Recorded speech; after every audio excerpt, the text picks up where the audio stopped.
Si chiude con un confronto riservato a femmine di 4 anni, Cleo degli Ulivi, Ines Duberry, Sherimin Cartier, Cenerentola Leo, ritirato Crystal Turro in seconda fila, da solo Country Matley.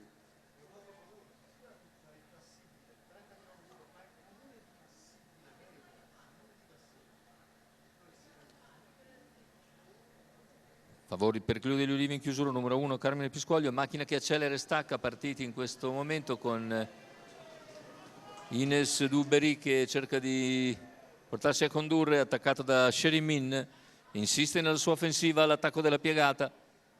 Sherimin va su Ines Duberry che replica, le due danno vita a un bel duello iniziale. 15 per i primi 200 metri, insiste ancora a largo Sherimin con VP dell'Annunziata che insiste e si avvantaggia dopo 400 metri, riesce a sfilare al comando, spesa comunque di 29,3 per il quarto iniziale. Sherimin passato in vantaggio, Ines Duberry in seconda posizione. Poi vediamo Cartier, indietro c'è Cleo degli Ulivi. Intanto i 600 sono percorsi in 45 secchi con Sherimin che continua a guidare a buona andatura. All'esterno la progressione di Cleo degli Ulivi che dopo un giro avvicina la battistrada, si trascina Cenerentola Leo, in coda c'è Country Matley. Cavalli che hanno completato in 59,9 gli 800 con Sherimin che continua a guidare. All'esterno Cleo degli Ulivi si impegna dopo un chilometro in 1:15,2, natura quindi piuttosto sostenuta. Insiste Cleo degli Ulivi, va su Sherimin che ha speso moltissimo e si avvantaggia a 450 dal palo.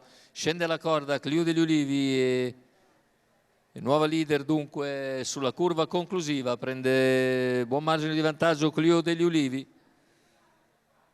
E siamo a 250 dalla conclusione, Cleo degli Ulivi in netta evidenza al completamento della curva finale con Cleo degli Ulivi che si allontana sempre più dalla compagnia e viene a vincere nettamente, mentre la lotta per il secondo posto vede emergere a centropista Cartier che fa suo la miglior piazza. 1:15,4 per Cleo degli Ulivi. Carmine Pisquaglio in sediolo.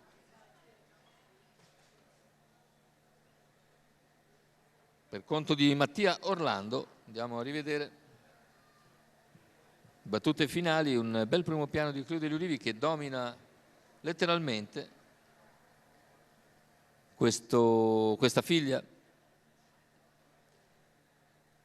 di Oro Puro Bar della scuderia Santese. In training Mattia Orlando, in sediolo Carmine Pisquaglio. È tutto per questo convegno di corse dal Savio, l'appuntamento è per venerdì prossimo.